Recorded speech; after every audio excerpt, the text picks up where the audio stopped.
Hey guys, when we think greatest game of all time, you might hear a familiar tune begin to dance in your ears, followed by an iconic main menu appearing in your mind.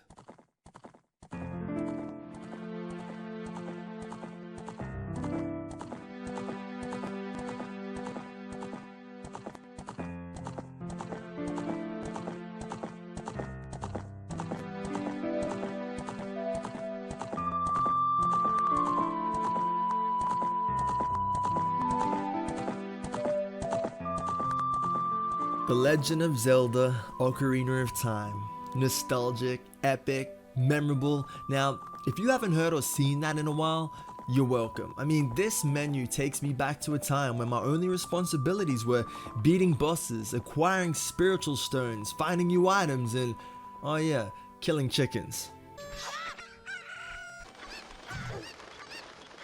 Zelda Ocarina of Time is my favorite game of all time, and my personal pick for the esteemed greatest game of all time. Now, you're most likely going to find this game in almost every greatest game list there is, and while you and I probably don't really care about these lists on random publications, there's no denying that Ocarina of Time belongs here. Who the hell does that? Ugh. So let's go back and dive into Zelda like our first time diving into the water temple. Yep, I don't know what I'm doing.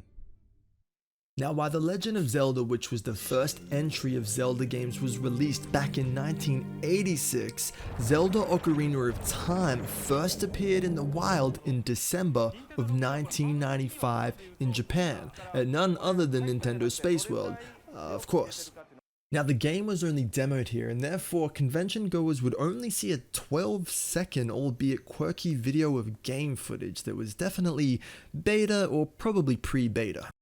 Now, around this time, 3 years before Ocarina of Time would be released, there really wasn't that much anticipation for a new Zelda game. Not to mention, at the time, Mario 64 was the main hype for Nintendo, which was being released with the Nintendo 64 in June of 1996 in Japan, and with the console releasing later that year in September for North America, and not till March 1st in 1997 here in Australia.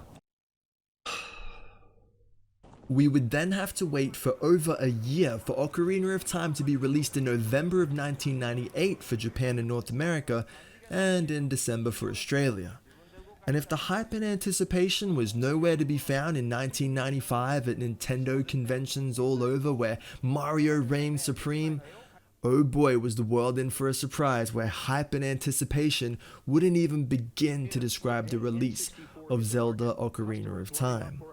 The 1998 release was a critical and commercial success the world over and managed to secure over 500,000 pre-orders, demolishing any previous records held for pre-orders at the time.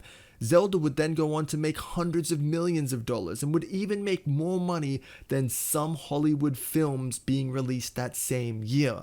That's right, a video game from the 90s was competing with and beating out movies like Armageddon, Godzilla, Something About Mary, Dr. Dolittle, Saving Private Ryan, A Bug's Life, and Lethal Weapon. 4.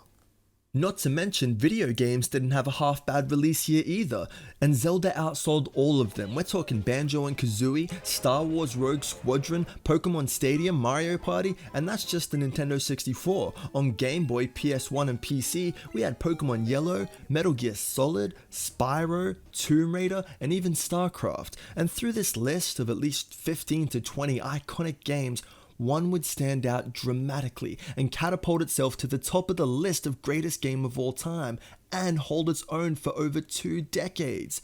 Now, with all this time passed, and we're talking 3 more generations of consoles, numerous iterations of handhelds, the emergence of PC and online gaming, along with 13 more Zelda titles, Ocarina still held its position as the greatest game of all time. Now, that's not to say that a few of those 13 titles didn't challenge Ocarina. Maybe Twilight Princess, and especially and undoubtedly Breath of the Wild, but that's a video for another time. And don't forget, the top 10 greatest games of all time list wouldn't even be complete for years to come. We would have to wait for games like Halo, GTA 5, World of Warcraft, The Last of Us, Skyrim, Super Mario Galaxy. Now, they may not be in your 10 or even my top 10, But you get the point. The list that we know of today, half of the games weren't even there yet. However, Ocarina of Time was. Well, now that we know the setting for this 1998 juggernaut and how it would stand the test of time and compare to other titles for the next 20 plus years, let's actually take a look at the game. Zelda Ocarina of Time is a fantasy action-adventure RPG. The game centers around the playable character Link, who has to save a princess from some ugly dude. Sounds familiar. Throughout this epic journey, which you start as a child hero, you'll traverse so many different environments, from ice to volcanoes, wide open plains, markets, castles, forests, deserts, underwater temples, shadow realms, and some dude's stomach.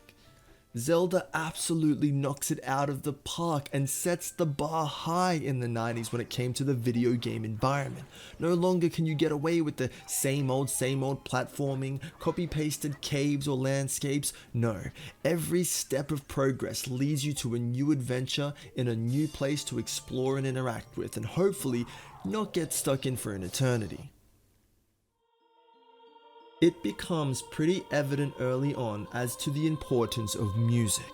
And I'm not talking about that beautiful soundtrack, which is a 10 out of 10.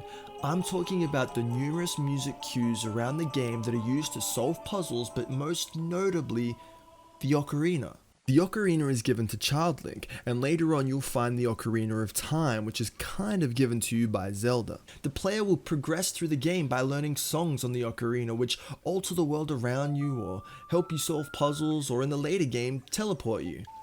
Or call your taxi. Oh yeah, Zelda had a mount before mounts were cool, and they didn't cost 1,000 gold. The RPG element of Zelda is strong. You are constantly gaining strength as you progress and become more powerful, whether this be through gear, weapons, health, energy, or finding out you can do backflips. Now, let's not skip over the gear, weapons, and items too fast. This was a major part of the game, and in fact the main reward system. New items or weapons were usually found in either the dungeons you entered as Child Link when obtaining the spiritual stones, or the temples you entered as Adult Link.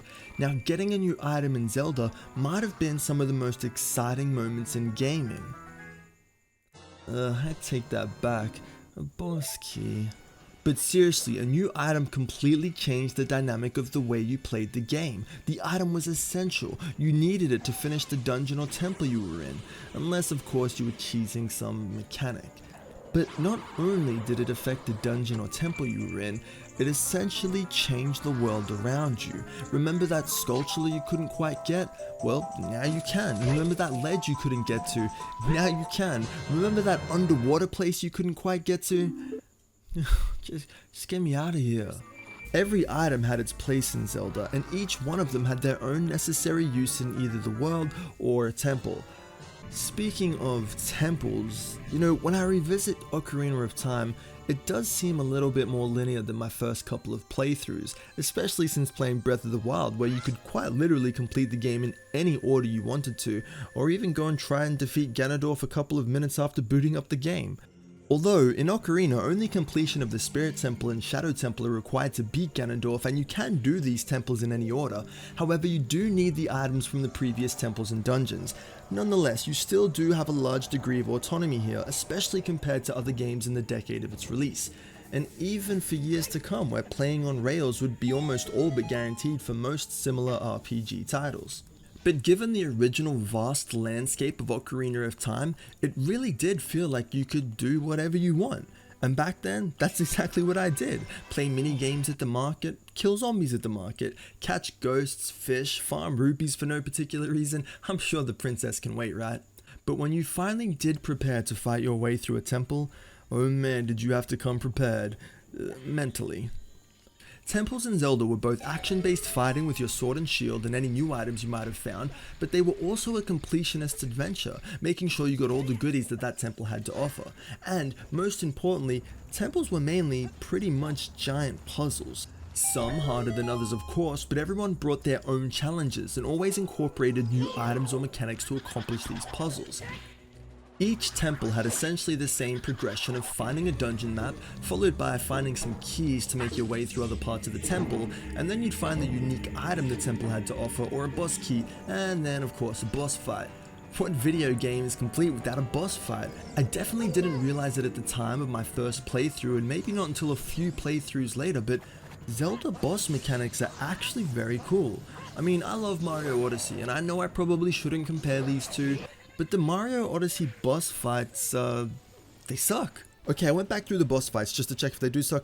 They're kinda cool, but hear me out here. The mechanics are so basic, a tad on the boring side, and almost painfully easy. I mean, I could easily hand my Switch to my 8-year-old nephew and fully expect him to beat any one of those bosses in Mario Odyssey within 1 or 2 attempts.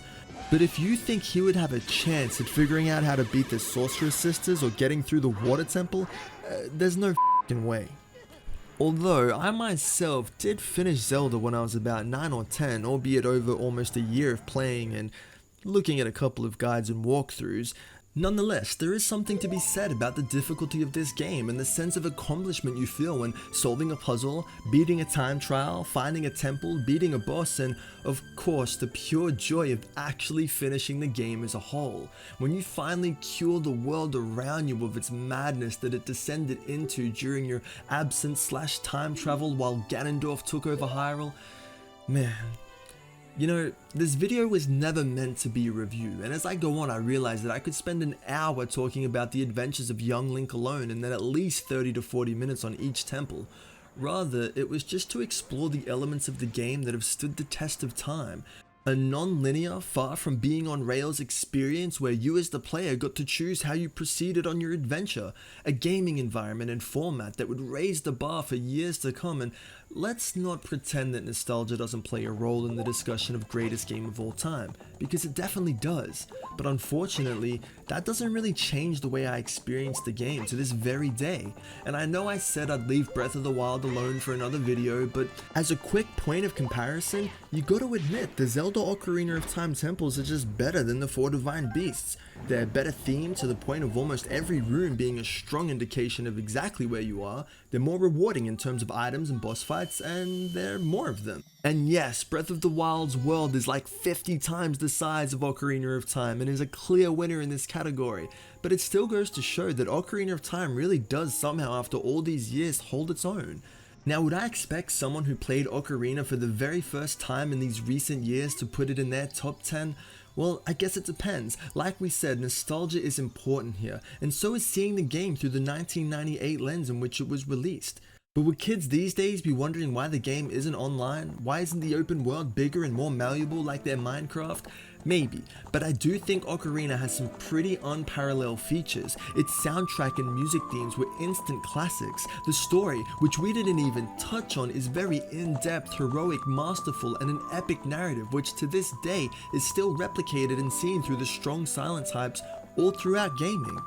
All in all, Zelda Ocarina of Time continues to speak for itself, and still, in the eyes of many, holds the position of the greatest game of all time, if not definitely one of them.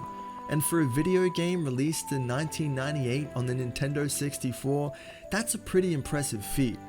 So there you have it, the 1998 classic remains on top, and for good reasons. So where do you have Ocarina of Time on your list, if at all? Comment down below to let me know what you think, and thanks for watching. Peace.